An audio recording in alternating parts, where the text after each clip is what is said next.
I'll just YOLO it and see how it goes. So in my last video, I showed you how to replace the thermal paste and thermal pads, but the result that I got was less than ideal.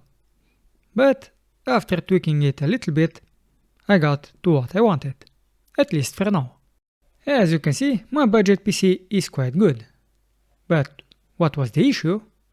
Well, in this case, this cable was touching a GPU fan, the left one, but because that fan was not spinning, the right fan was also not spinning. So basically, the GPU was passively cooled, because the fans did not spin. So with the fans spinning, I did get a better result, as you can see, but it still was not the best. So what was the issue?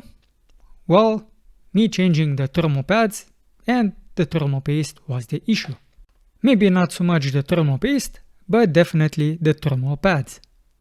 All of the thermal pads on the right were not the correct size. They should be 0.75 millimeters in my case, and the one on the left should be 1.25 millimeters. This makes a huge difference of 0.5 millimeters, which is a lot, especially if you consider that I've used 1 millimeter pads for all. Now why is that an issue?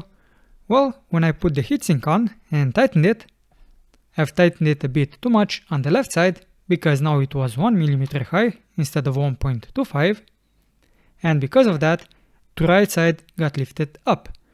So the heatsink, where the thermal paste was applied, was only contacting the left side of the die. So the cooling was insufficient.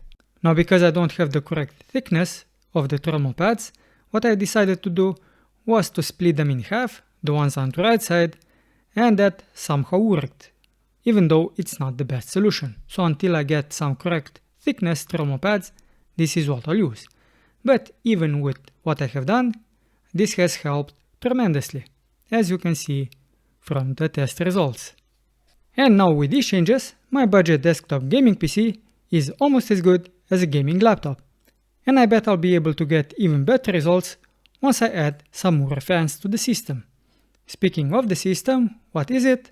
Well, the case is Johnsbow C6, and I will have a PC build video out soon. So if you want to see it, subscribe to the channel.